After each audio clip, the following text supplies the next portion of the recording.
Bueno, el expresidente Osvaldo Hurtado mencionaba hace contados días que tenemos líderes populistas en el Ecuador porque los ecuatorianos también somos populistas. Habían también posicionamiento de nuevas ideas de carácter económico, no fórmulas mágicas, pero hay que recortar el gasto corriente del Estado, porque cualquier sacrificio, tanto fiscal como en este caso, incluso de orden municipal, cualquier esfuerzo de ayuda a la población de carácter oficial o municipal. Oficial llamo a los que proceden de institucionalidades gubernamentales. Pero también el alcalde va proponiendo otra fórmula con ayuda del municipio capitalino para el caso de Quito, Distrito Metropolitano. Quito, Distrito Metropolitano. Pero este momento nos vamos a encargar, señoras y señores, de insertar justamente la participación del empresario Mario Prado. Él es experto en tributación. Él estuvo con nosotros hace un par de días y nos dijo que había una tremenda causa de encarecimiento de los combustibles para beneficio de grandes trusts, de grandes oligarquías, transportistas que se llevaban la mejor parte de las utilidades. No se lleva el Estado, se llevan ellos, porque ellos operan con fuga de gasolina hacia nuestros países vecinos y hacia alta mar con el diésel. Esto yo recuerdo claramente. Mario Prado decía, entre otras cosas, lo siguiente. El subsidio de estos combustibles es de 2.400 millones al año, por 10 años 24.000 millones. De esos 24.000 millones, habría que ver cuánto se iba al contrabando en alta mar y en las fronteras. Hacia Perú y hacia Colombia. Hacia Colombia y en alta mar, que torpemente el Ecuador, por mantener un precio político, por no incomodar a poderes fácticos, ha venido consumiendo estos recursos. Esta decisión del presidente es una decisión estructural de corregir un problema. Es la solución a un problema estructural que va a dar resultados, que tiene que dar resultados y que tiene una consecuencia lógica. Si es que sube la gasolina extra, si sube el diésel, los transportistas tienen derecho a recibir el reajuste de las tarifas en proporción al incremento del combustible. El combustible no es el único elemento del costo del servicio, sino que es una parte y deberá existir un reajuste de esas tarifas. Es decir, señores oyentes, el Estado ecuatoriano paga unos 1.400 millones de dólares. Sí, esa es la cifra. Escuchen bien, 1.400 millones de dólares para subvencionar el combustible que servía para movilizar vehículos de países ajenos al Ecuador. Esa economía ilegal no puede ser cuantificada, lastimosamente. Lo que sí existe contabilizado es el número de incautaciones que se pudieron hacer desde el 2017, inicio del gobierno del presidente Moreno, hasta la fecha. El dato muestra que se pudo evitar varias afectaciones, pero que muchas otras sí se concretaron. En los 580 operativos, por ejemplo, se incautaron más de 44,000 galones de diésel, El mismo combustible que ahora no cuenta con subsidio estatal y su precio estará fijado por el mercado. En otras gasolinas, en cambio, se evitó la fuga de 168,000 galones. 168,000 galones. Ahí se toma en cuenta incluso el derivado, y si quieren una cifra exacta, porque esto está medido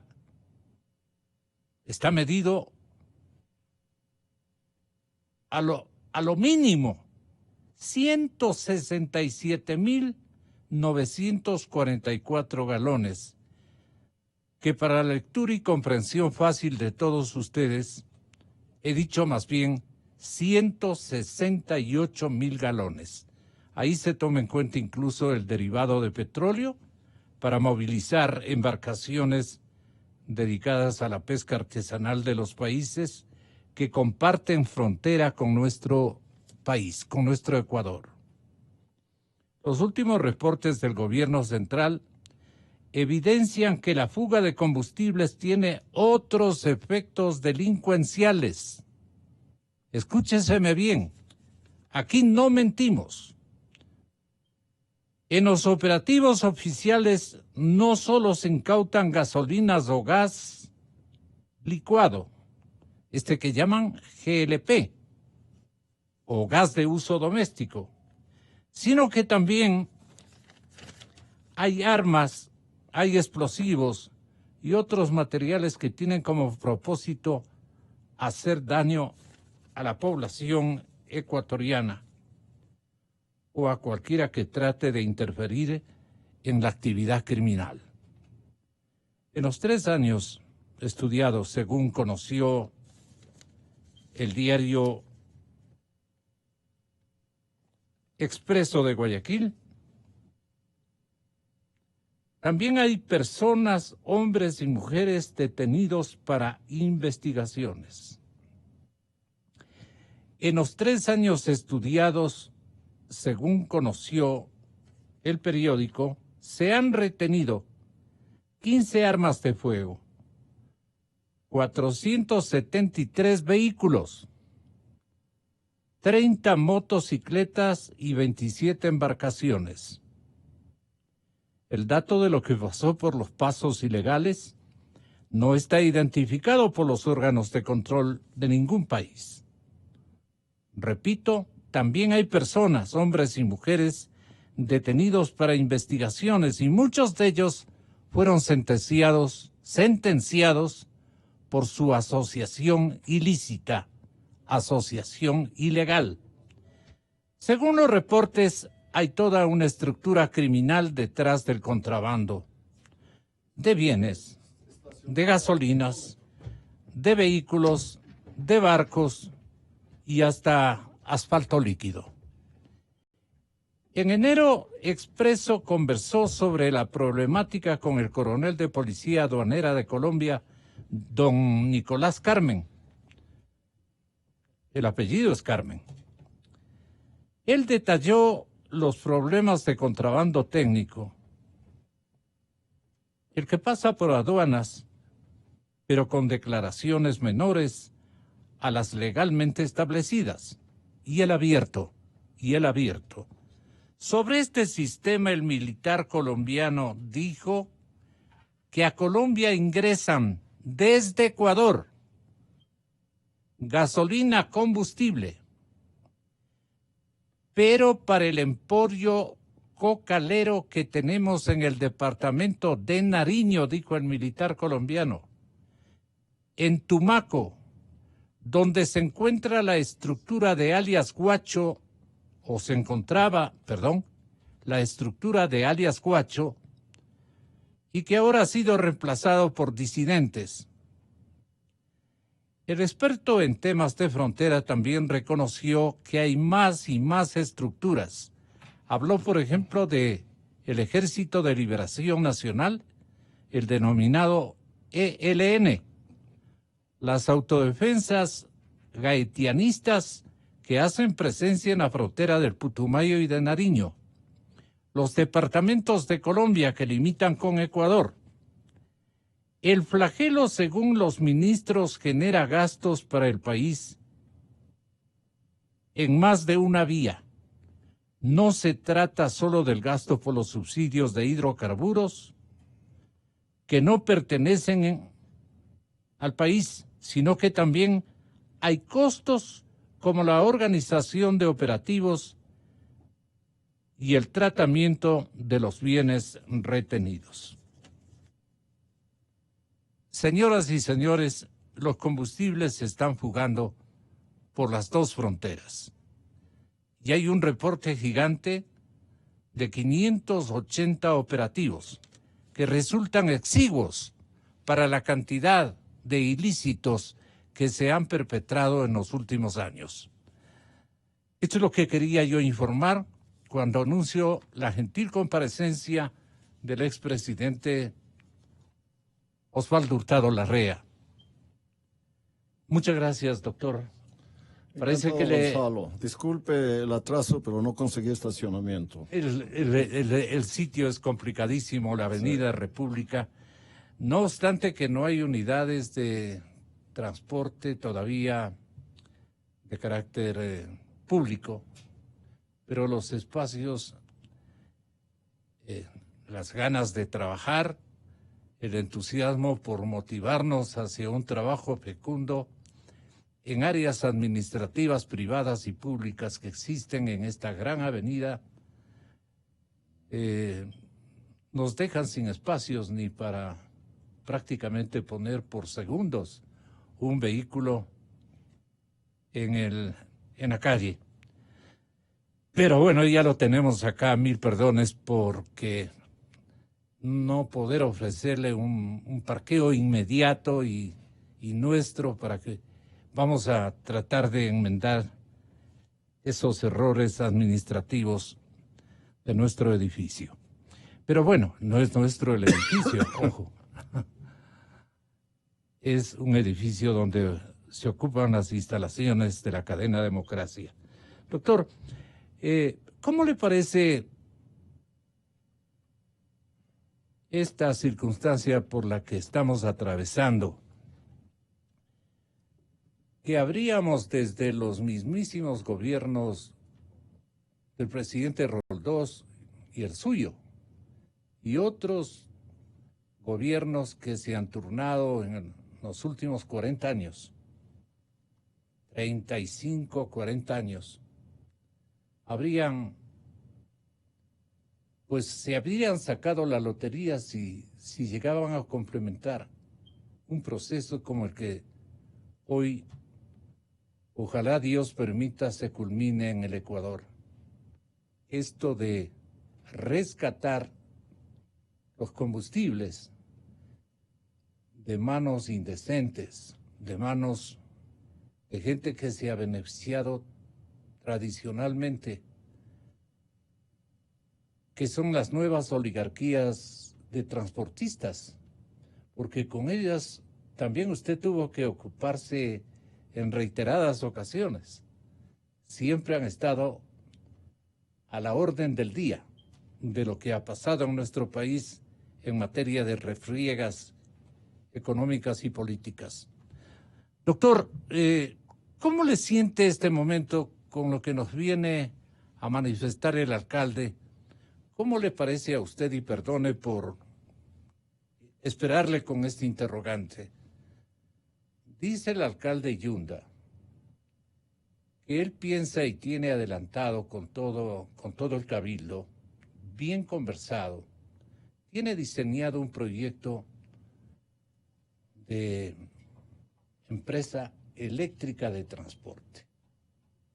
El aire de Quito está infectado de polución y dice que han conversado entre todos los miembros del ayuntamiento quiteño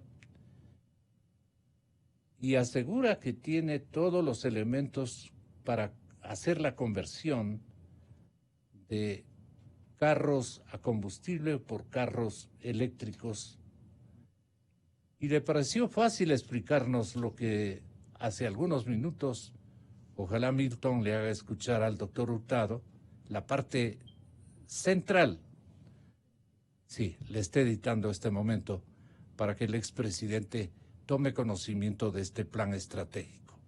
Pero mientras tanto, los combustibles permanentemente y desde hace los años que mencioné, se han estado fugando con manos intermedias de locales, o sea, de ecuatorianos, que estaban vendiendo el combustible en alta mar y en las fronteras colombo-peruanas.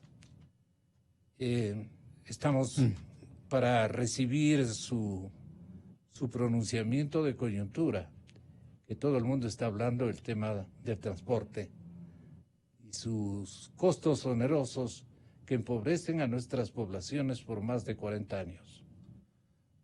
Yo quisiera comenzar haciendo un ejercicio de sentido común. Quienes combaten, se oponen, critican la resolución del gobierno de aumentar el precio de los combustibles, dicen que lo hacen porque perjudica al pueblo. Bien, si esto fuera cierto, ¿cómo explicar el caos económico, la miseria, no la pobreza, la miseria generalizada, la fuga, el escape, la emigración de 4 millones de venezolanos de un país en que el precio de los combustibles es equivalente al valor de 3 o 4 libras de arroz? En Venezuela los combustibles no cuestan nada, casi lo regala el gobierno al pueblo venezolano. ¿Y cómo está Venezuela? En el caos económico absoluto. De tener un 30% de pobres, un 20% de pobres, ha pasado a tener el 80% de pobres. No hay país en el mundo que sufra más que el venezolano. Bueno, en Venezuela el precio de los combustibles es casi cero.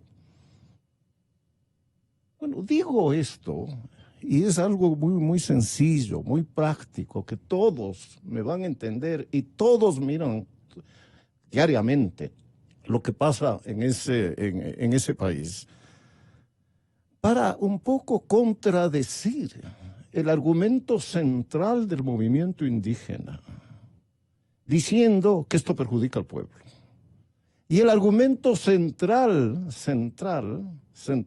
del Partido Social Cristiano y de sus líderes, Nebot y el alcalde Viteri, de que esto... La alcaldesa. Bueno, depende cómo quiera usar el castellano. Sí, claro. Bueno, diciendo que esto perjudica al pueblo. Sí. Bueno, si no se aumenta el precio de los combustibles, la economía ecuatoriana no va a mejorar. El Estado va a tener que seguir endeudándose a tasas muy altas. No habrá inversión ni nacional ni extranjera. La economía no crecerá, no habrá más empleos. No podremos salir de la recesión económica que nos encontramos, para añadir otro argumento. Pero quisiera insistir, si el precio bajo de los combustibles conviene al pueblo, ¿cómo es que el pueblo venezolano que tiene combustible regalado se va de Venezuela? Porque las consecuencias de este error del gobierno venezolano y de otros errores ha producido lo que acabo de decir un momento. Mire, tan es así, que nada menos y nada más que el el dictador Correa, el expresidente constitucional por unos días. Después se convirtió en dictador. Ya. En entrevista que hace al dictador de Venezuela, le recomienda, le sugiere, hablando como sabio economista que se cree que es, que aumente el precio de los combustibles.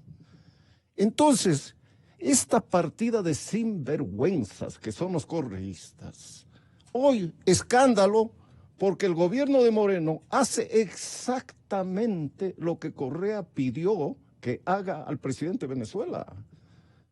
Y no solo eso, sino que el dictador en ese entonces, Correa, aquí en el Ecuador, dijo que el precio de los combustibles subsidiado es contrario a los pobres, porque beneficia a los ricos, que es un subsidio regresivo, para usar un término económico técnico. Entonces yo quisiera invocar al movimiento indígena a que reflexione sobre esto y no se deje manipular, ¿no?, por esa organización política cuyo caudillo, cuyo jefe, cuyo patrón ha dicho que hay que aumentarlo el precio de los combustibles. Muy bien, doctor. ¿Usted cree que todo está claro para el pueblo ecuatoriano o el engaño puede prevalecer unas horas más? No, pues no está claro, ¿no? Porque mire, ¿quién fue el primer presidente democrático que aumentó el precio de los combustibles? Otra vez empleo la misma expresión. Nada menos y nada más que Jaime Roldós. Cuyas virtudes, cuyas capacidades, cuyos méritos nadie discute y todo el mundo alaba. Bueno, el presidente Roldós aumentó el precio de los combustibles. Yo aumenté el precio de los combustibles. Febres Cordero aumentó el precio de los combustibles. Mauad aumentó el precio de los combustibles. Sixto Durán aumentó el precio de los combustibles. Y si Correa no renunciaba a ser reelegido y era reelegido, lo primero que hubiera hecho es aumentar el precio de los combustibles. Bien. Pero, como en el Ecuador, una cosa es lo que piensan los políticos cuando están en el gobierno y otra cosa es lo que piensan cuando están en oposición. Los líderes socialcristianos condenan el aumento del precio de los combustibles que fue elevado por el presidente Febres Cordero. Lo que hemos advertido también, doctor Hurtado, es que en el panorama latinoamericano, en términos de costos de combustibles, somos los que menos nos hemos movido. Los penúltimos. Los penúltimos, exactamente, los penúltimos. Venezuela el último. Pero usted ve las consecuencias. Aquí estamos nosotros afrontando una situación inesperada en los tiempos de ustedes. Imagínense lo que es tener una población flotante con todos los servicios. Se esmera, por error o por solidaridad humana, se esmera el señor presidente Moreno en ayudar en lo que más pueda a esta población. Es población que ha sido embarcada en sendas unidades de transporte desde el interior de la República de Venezuela hasta la ciudad de Cúcuta, la primera ciudad colombiana, límite con Venezuela. Los ha llevado hasta allá y de aquí para adelante vayan a ver la gloria, el esplendor, el progreso en Chile, en Argentina, en Perú, en Ecuador, en Brasil, y se han dado con la piedra en los dientes. Y el vivo de Maduro manda a toda esta gente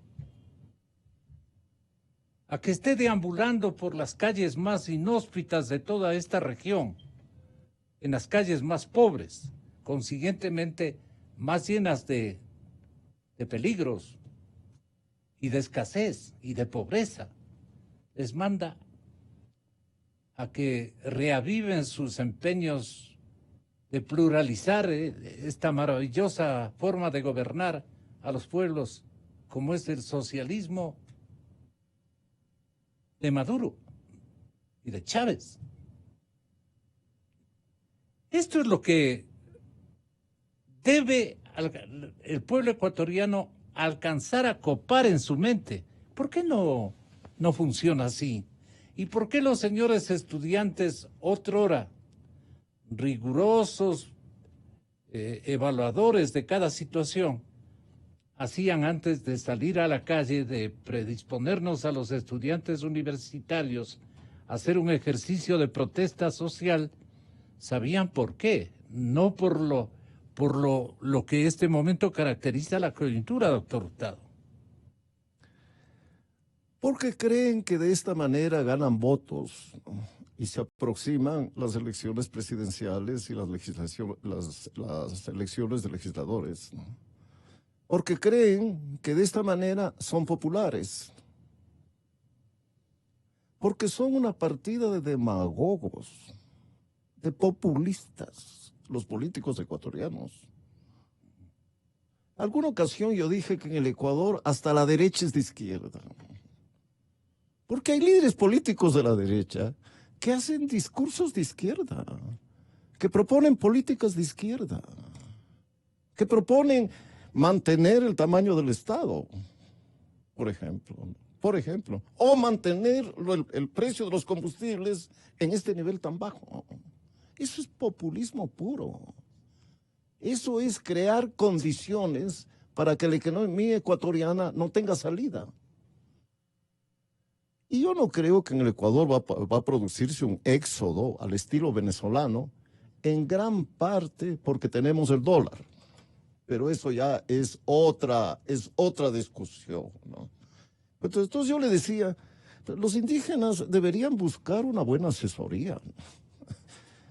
Deberían consultar, pues, consulten a Correa, diría yo a los indígenas. No es una buena asesoría, pero pregúntenle a él qué opina del aumento del precio de los combustibles. Para no hablar, pues, ¿no?, de que en todo caso la protesta en este momento es de una ostensible minoría. Yo quería preguntarle, doctor, después de sus reparos que nos formuló en esa fantástica entrevista, que supo contestar a uno de los rotativos de nuestro país, si usted considera que esto puede irse también por un, primero, callejón sin salida, segundo, una evacuación hacia un gasto corriente impresionantemente grande. Los beneficios que vamos a obtener de este aumento de combustibles, si no sabemos frenar o controlar el gasto público, el gasto excesivo de los poderes públicos, nos vamos a tratar de nuevo como adinerados, como país rico, millonario. Y los recursos van a ir a parar en otras fuentes, como por ejemplo, beneficiarios de combustibles, los pueblos aledaños a nuestro país, tanto del norte como del sur, y en alta mar, llevando gasolinas hacia otras naciones, negocio redondo. Entonces, si no sabemos cuidar este bien patrimonial, vamos a estar a la vuelta de la esquina en idénticas situaciones a lo que hemos estado en últimos días. Esto quisiera que se digne analizarlo.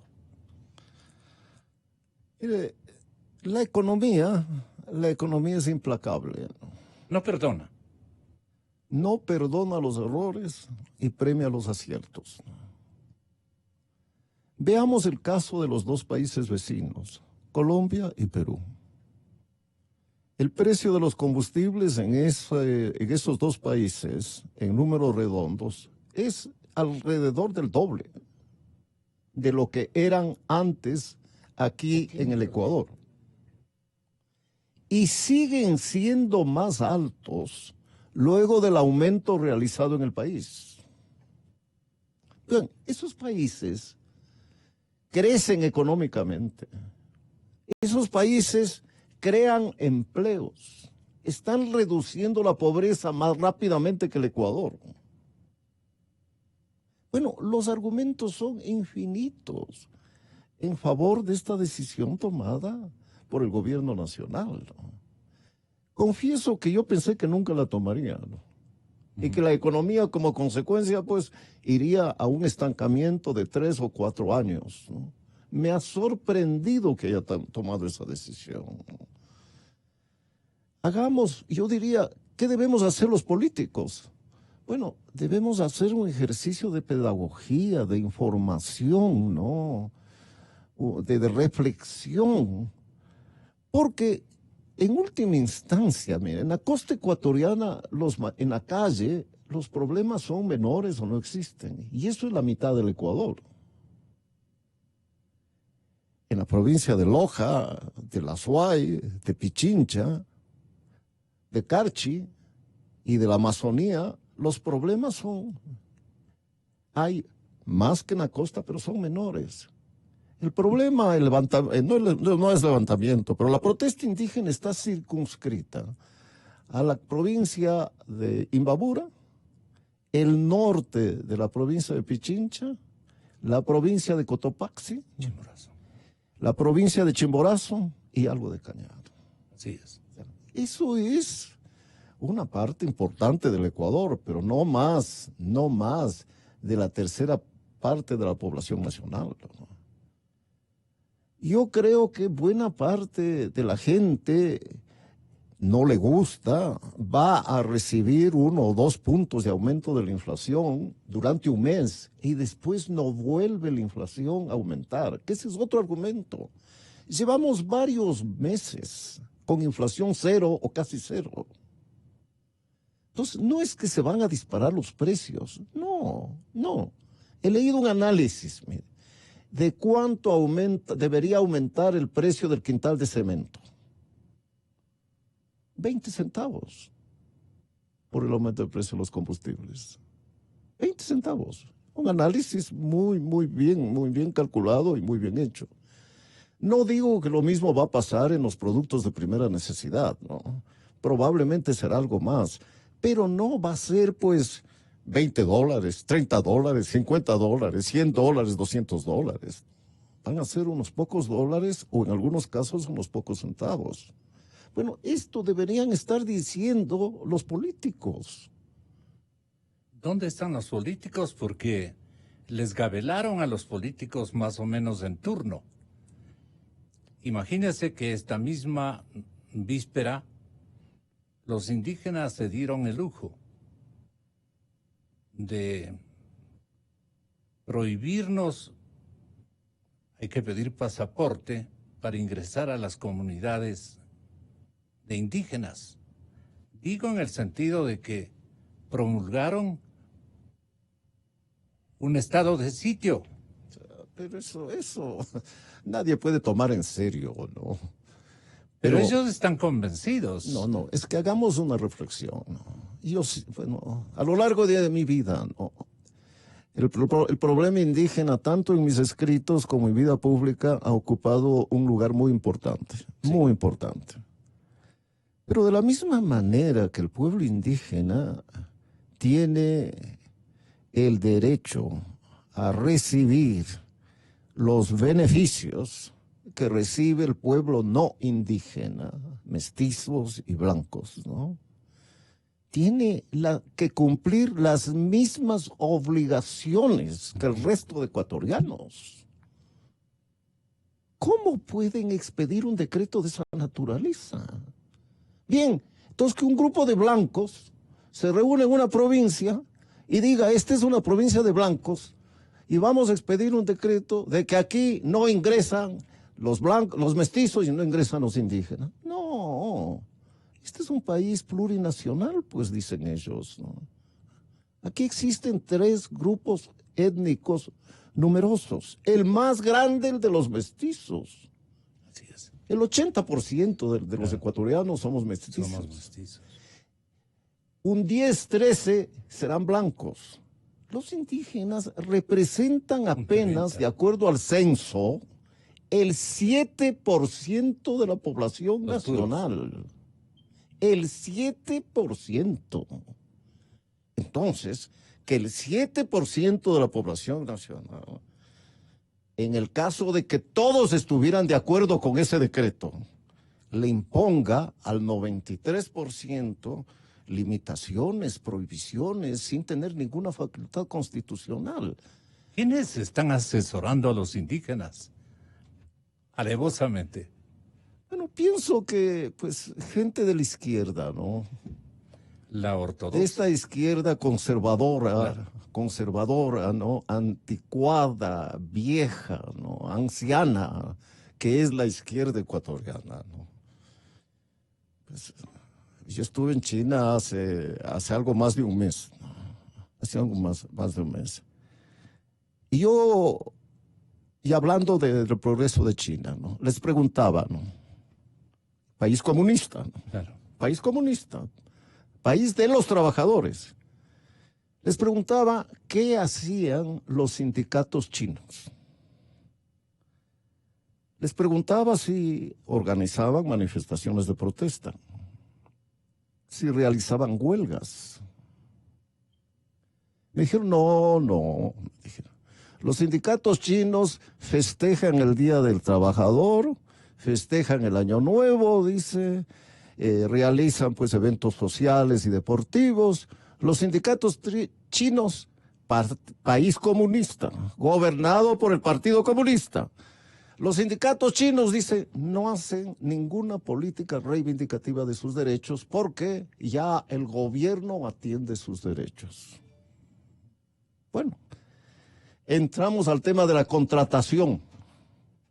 Y yo les contaba que acá, en el Ecuador, un trabajador que renuncia porque consigue un mejor empleo, porque se jubila o porque no quiere trabajar, recibe una indemnización. Y no creían. Me dijeron, eso no puede ser posible, me dijeron. Si un trabajador se va voluntariamente, ¿por qué una indemnización? Bueno, dicho todo esto que estoy contando, en un país comunista. Por eso yo digo, ¿no? Que la izquierda ecuatoriana, ¿no? Mientras en China ha realizado la más grande transformación social de la historia de la humanidad. Nunca tantos hombres y mujeres, tantos seres humanos dejaron la pobreza como en los últimos 40 años en China. Alrededor de 700 millones de chinos dejaron de ser pobres. Para graficar esto, quisiera volver al tema del viaje. Yo visité China como presidente el año 1984. En las calles de la capital de Beijing casi no había automóviles, solo bicicletas. Los semáforos eran para regular el paso de los ciclistas y de los peatones. Bueno, hoy está lleno de automóviles. Y más automóviles extranjeros, europeos, estadounidenses, japoneses, coreanos, que chinos. Más automóviles de fabricación china se ve en la ciudad de Quito que en la capital de China.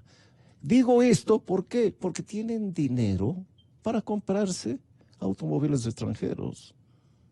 Bueno, esta China entonces, ¿cómo es? Está hablando de una China de clase media. Claro. Hacia clase pudiente. Ah, O por el contrario, una media baja. Más o menos ese es el universo de gente al que está usted aludiendo. bueno, Y estas posibilidades de comprarse un auto de marca. millones de chinos pueden comprar un auto de marca. Es un país lleno de millonarios. El de hoy, lleno de millonarios, de lujos. Todas las grandes marcas del mundo, no solo de automóviles, de ropa y de alimentos, están en China. O sea, la izquierda es una maravilla en China. Entonces, lleguemos a esa claro, conclusión. pero ¿por qué todo esto? Claro. Porque el gobierno de China es de izquierda para establecer la dictadura del partido único, el Partido Comunista, pero es de derecha en la política económica. Porque la política económica de China es una política económica de mercado. De mercado. Los precios en buena parte están regulados por el mercado. El progreso de China es gracias a la inversión extranjera. Mire, todos nosotros, cuando compramos algunos artículos, ¿qué es lo que dicen? Hecho en China. ¿Y la fábrica de dónde es? De Francia, de Italia, de los Estados Unidos, de Alemania. Hecho en China. Entonces, por eso digo yo, la izquierda ecuatoriana es una izquierda cavernaria. Vive fuera del mundo. La nuestra. Parece que no se ha enterado de que China se ha convertido en la segunda economía del mundo, y luego voy a contar una anécdota. ¿A través de qué? A través de la adopción del sistema económico capitalista y de la economía de mercado. ¿Cuál es la anécdota? Que cuando visité China, me entrevisté con Esta última vez. No, cuando era presidente. La primera allá. Me entrevisté con el líder chino Deng Xiaoping, que es este hombre visionario que adoptó el capitalismo y enterró el socialismo. Bueno, él me dijo, comenzó la conversación diciéndome: señor presidente, usted viene de un país rico, el mío es un país pobre. Bueno, el máximo líder de China decía eso el año 1984. Entonces, tomo esta experiencia, ¿no? Nada menos que dicha, ¿no?, por el líder del Partido Comunista y del gobierno de China. Que transformó a la China. Claro, ¿no? Digo esto porque, en efecto, China en esa época era más pobre que Ecuador. El 95% de los chinos eran pobres. Era un país en el que la gente moría de hambre. ¿En serio? Bueno, el socialismo en China llevó a que muera de hambre millones de chinos. Millones. Bueno, pero estas personas que piensan de esta forma tan anticuada son las que inspiran al movimiento indígena. Y el movimiento indígena pues hace suya ideas que van en contra de sus intereses. Porque ¿qué es lo que conviene al movimiento indígena? Que se reduzca la pobreza. Porque la mayor parte de los pobres ecuatorianos son indígenas. Eso les conviene. Pero para que ellos salgan de la pobreza, hay que hacer lo que hizo el Partido Comunista en China, pues, adoptar el sistema económico capitalista y de mercado. Cambios como el que se viene anunciando de últimas horas en el Ecuador, ¿en dónde gravitan ideológicamente? Este que ofrece el presidente Moreno, bajar aranceles para dinamizar el comercio. Bueno, mire... ¿O es un remiendo? En este mundo de hoy, Ya. del siglo XXI, ya entrado, ¿no? Nos acercamos a la tercera década del siglo XXI. Hay poco o nada que inventar en materia de política económica. Ya no es el caso de cuando era presidente, ¿no? En esa época se discutía la validez de eliminar el precio de los combustibles, con los mismos argumentos de hoy. Sí, no. En esa época, ¿no?, el equilibrio fiscal, ¿no?, la estabilidad monetaria, la baja inflación, eran temas discutibles, ¿no? El pequeño tamaño del Estado, más todavía, ¿no? Pero luego de lo que ha pasado en China y de estos 40 años del progreso en general de todo el mundo, ¿no?, y particularmente del tercer mundo, ya no deberíamos discutir en el Ecuador, como es el caso del Perú. Desde Fujimori hasta hoy, el Perú, todos los gobiernos, cualquiera sea el gobierno, han aplicado la política económica que ideó Fujimori. que era una política económica de mercado. En Chile, todos los gobiernos de Chile, posteriores a la dictadura de Pinochet, han aplicado, con modificaciones menores, la política económica que en los últimos años ejecutó el dictador Pinochet. ¿Por qué los Estados Unidos es la primera potencia mundial? Porque ha sido el reino del capitalismo. Yo no pensaba de esta manera hace 40 años. Sí, le iba a decir. Pero esta es la realidad de hoy. Las evidencias son gigantescas. Ustedes hace 40 años, ¿en qué estaban equivocados? Le hago un genérico así como para que nos explique los recambios ideológicos. Yo pensaba que el crecimiento económico tenía que estar... Yo pensaba como la izquierda de hoy, yo pensaba hace 40 años. Así es, sí. Esto es que el crecimiento económico debía estar liderado por el Estado. Yo pensaba eso. Eran los diablos cristianos. Ya, sí. Yo creía que mejoraba las condiciones de vida del pueblo con la política social. Exclusivamente con la política social. Y no complementariamente como pienso ahora. Porque hoy cambia el nivel de vida del pueblo con el crecimiento económico y el empleo. Eso es lo que cambia la vida. Pero los quiteños que me escuchan saben muy bien eso, ¿no? Que cuando crecía la economía y aumentaba el empleo y tenían un puesto de trabajo, dejaban de ser pobres. Y la clase popular pasaba a ser clase media. ¿Cómo es que hoy en el Ecuador llegan a su trabajo en automóvil o en camioneta los jardineros, los plomeros, los albañiles, los carpinteros, los cerrajeros? Llegan en automóvil. Eso habría sido imposible hace 40 años. Entonces, el progreso de nuestro pueblo y de la clase media ha sido pues enorme, enorme. Servidoras domésticas llegan a su trabajo en automóvil. No digo que todas, no digo que la mayoría, pero algunas sí. ¿Y cuándo es que una persona compra un automóvil?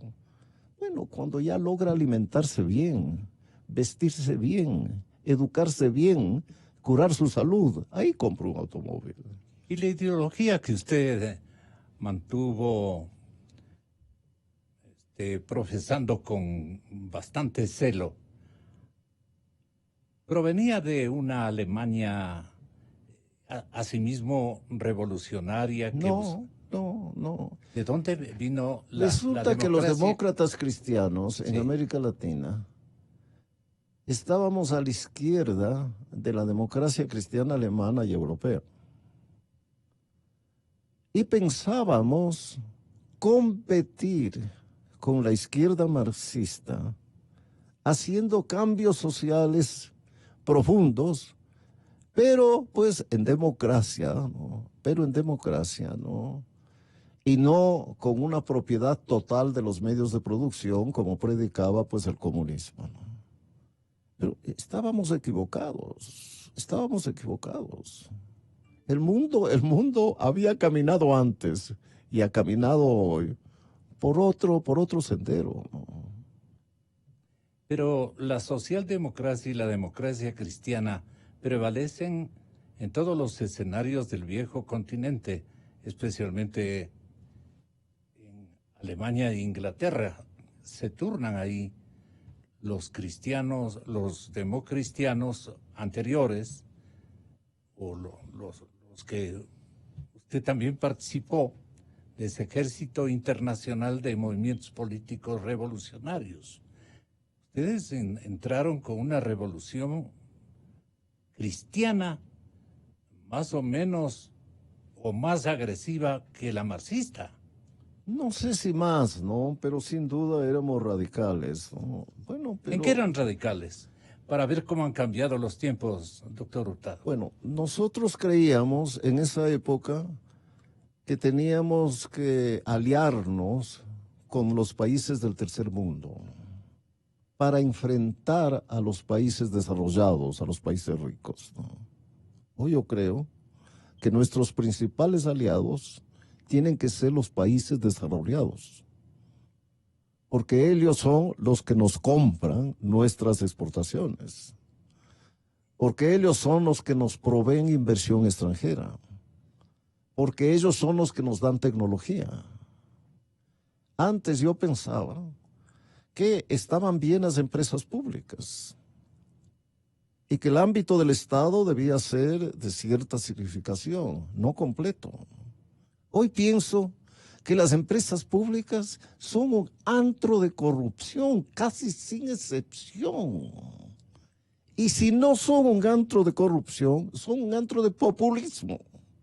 Porque el gerente de las empresas públicas quiere hacer una carrera política regalando el dinero de la empresa. No, y no exagero.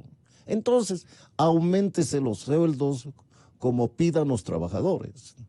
Llénese de beneficios como solicitan. Hay empresas públicas en que los puestos son hereditarios. Cuando muere un trabajador, no es que se busca al más competente para nombrar en su reemplazo. No, tiene que ir su hijo o su hija. Entonces yo he llegado al convencimiento de que una de las maneras de combatir la corrupción es reduciendo las responsabilidades económicas del Estado. No es la única.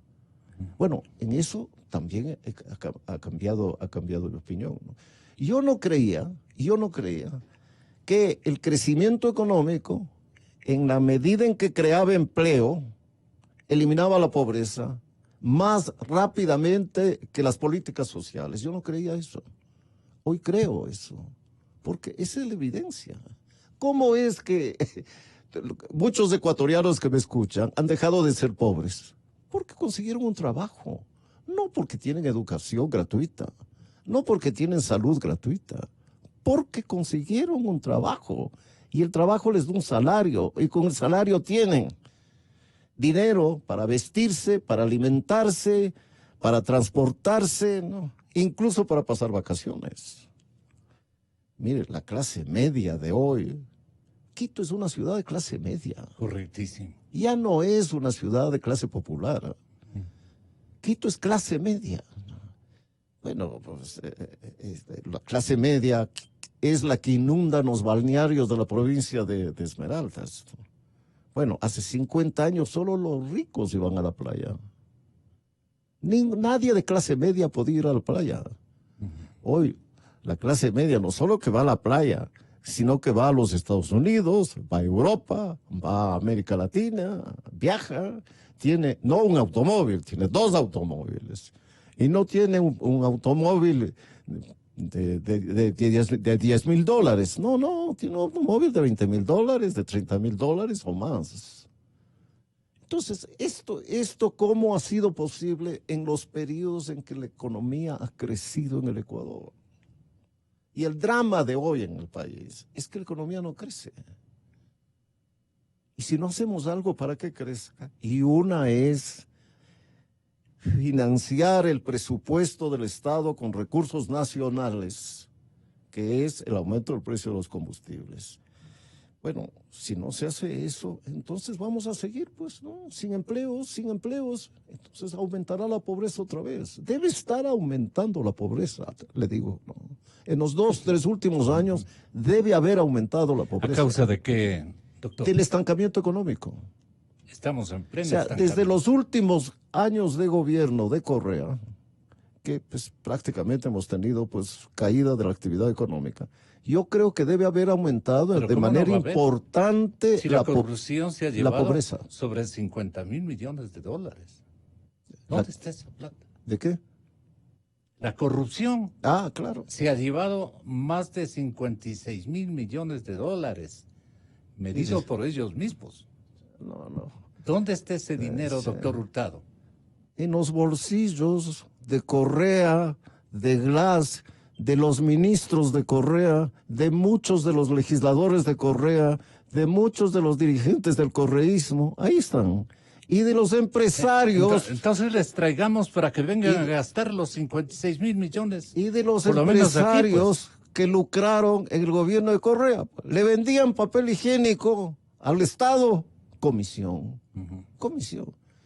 Bueno, esto es sabido, pero lo que me asombra a mí es que miembros del correísmo que dicen ser honrados, honestos, cierran los ojos, justifican y defienden la ratería generalizada del gobierno de Correa.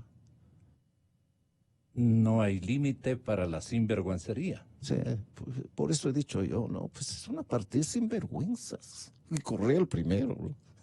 El primero. Cruzada nacional hoy en contra del aumento de los combustibles, después de Correa haber predicado de que hay que aumentar el precio de los combustibles. No se atrevió a hacerlo, ¿no?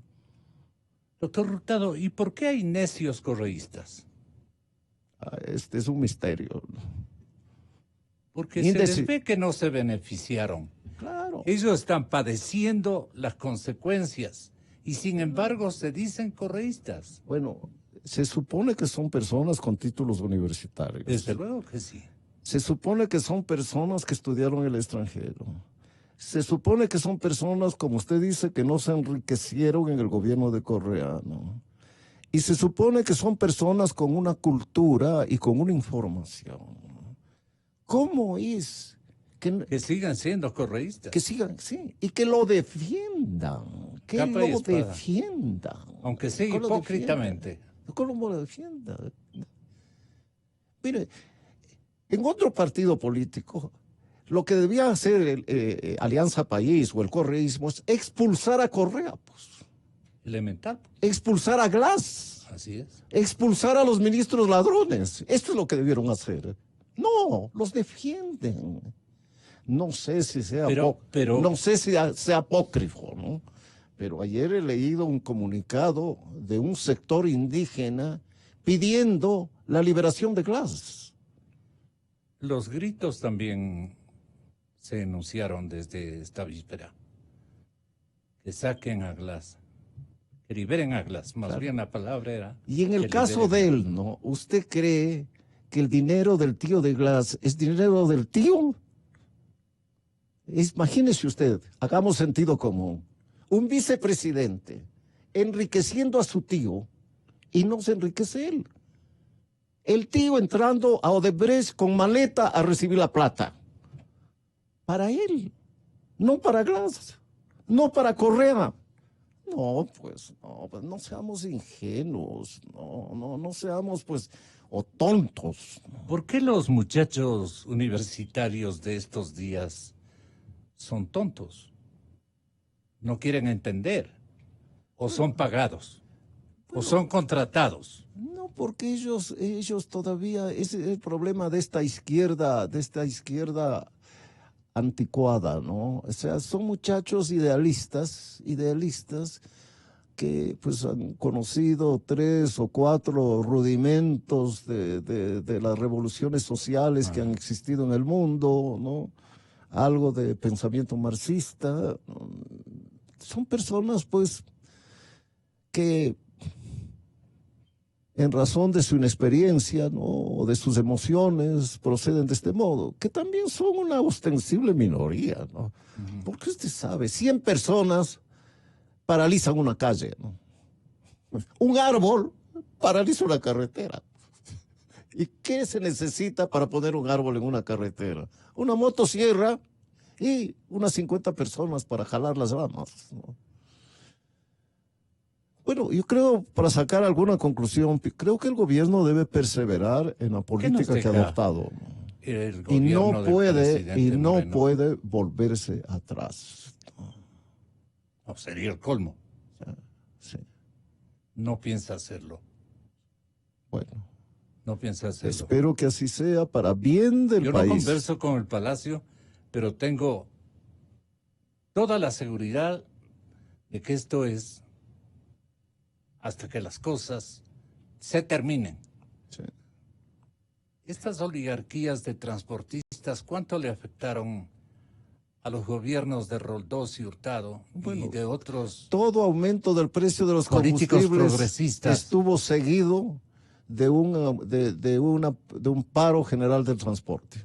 Siempre. Y en el transporte, bueno, Hay clases. Los transportistas, muchos, son millonarios. Son millonarios. Y está bien que lo sean. No me digo que, yo no digo que es malo, pero no son pobres, ¿no? Pobre es ni siquiera él, es quien trabaja Conduce. para ellos. Pero los empresarios del transporte pesado y los empresarios del transporte urbano y muchos taxistas son personas de gran capacidad económica, ¿no? Y he visto, y no pagan impuestos. Ah. No pagan impuestos. Teníamos un recorte de... Sí. Doctor Hurtado, ¿a dónde vamos a partir de este instante? Porque ya son pocos minutos que se me termina la hora informativa. Pero, ¿qué nos deja la administración Moreno de bueno y de malo? ¿Qué le queda inconcluso? Que él más bien ha evitado tomar decisiones y deja latiendo ahí su espíritu bastante revolucionario de otras épocas. Hay una suerte de lucha interna en el presidente Moreno que no le hace confiable pues al resto de gente que quiere una contundente transformación de nuestros propios equívocos. Usted acaba de hacer un ejercicio de reconocimiento de que de repente, acordándose de esos tiempos, se sonroja y sonríe. Un poco nos resulta de esa manera una especie de actitud de reflexión. Entonces, ¿qué nos deja preparado el presidente Moreno para que continúen unos cuadros más pragmáticos que ejerciten la política de veras? Perdone, doctor. Bueno, más vale tarde que nunca, dice un proverbio. Lo deseable habría sido que desde el primer día Moreno imprima la política que en diversos campos ha ido desarrollando en los últimos meses. Eso habría sido lo deseable. Ya, pero no lo hizo, ¿no? Pero más vale que lo haga ahora a que no lo haga hasta la terminación del gobierno, ¿no? Y creo que son méritos de él, y eso lo dice una persona que ha sido crítica, ¿no?, de su vicepresidencia ¿En qué radican los méritos de Moreno? Bueno, tenemos hoy libertad de prensa. Radio Democracia entiendo que ya no es hostilizada, ¿no? Ya no es perseguida, ¿no? Ya no es fiscalizada, ya no es amenazada, ya no es enjuiciada. O sea, hay libertad, ha restablecido la libertad, ¿no? Ha restablecido la democracia con buena parte de sus elementos. Falta todavía hacer mucho más, sobre todo en el campo de la justicia, porque buena parte de los jueces son correístas. Y al decir correístas, quiero decir fanáticos correístas, ¿no? Creo que la política internacional es una política internacional correcta, ¿no? Y esos símbolos de la política internacional que ha sido echar de la embajada en Londres a este señor Assange y echar de la línea equinoccial a ese miembro de una familia corrupta argentina. Así es. Bueno, esos son, en ese sentido ha tomado dos decisiones radicalmente diferentes a Correa, ¿no? Entonces, en general, para no hablar de los temas de fondo de política internacional, ¿no?, de acercamiento al mundo desarrollado, a Estados Unidos, a la Alianza del Pacífico, de dejar UNASUR, esa tontera del ALBA, ¿no?, y otras cosas más. Y lo que le faltaba era la reforma económica, ¿no?, que la ha comenzado, ¿no?, que la ha comenzado. ¿Qué sigue o qué debería continuar? Bueno, debe achicar el Estado, ¿no? Ya, o sea, porque el problema de aumentar el precio de los combustibles, o de endeudarse, o de aumentar los impuestos, ¿para qué es? Para pagar los sueldos en buena parte de la burocracia. Para eso es. Para eso es. Porque ya Moreno ha reducido notablemente el gasto de inversión. Notablemente. El gasto de inversión en el gobierno de Moreno estará a un nivel del 10%, del 20% de lo que era en el gobierno de Correa. Y ya no hay dónde reducir. ¿Dónde está? Bueno, en los centenares de miles de vagos, de pipones que hay en los municipios, en los consejos provinciales. Claro, eso es responsabilidad de alcaldes y prefectos, claro, ¿no? Y en el gobierno, y en las empresas públicas. ¿Cómo puede ser que el Seguro Social triplique el número de empleados durante el gobierno de Correa? Estando en quiebra. Que la Cancillería y casi todos los ministerios tripliquen el número de empleados. ¿Para qué? Entonces, a mí me parece que ¿Cómo entiende usted a Moreno? pero a mí me parece que es inmoral que con dinero público se esté pagando a pipones. Este señor Patiño llegó a tener en la Cancillería 200 asesores. 200. Parece Es una de mala locos. broma. Es de 200 Es de locos. asesores. 200. Es de locos. Y cada ministro tenía 20, 30, 40 pipones con el título de asesores. Entonces, eso es lo que le falta, ¿no? Porque si seguimos teniendo un Estado que represente el 40% de la economía nacional, ¿no?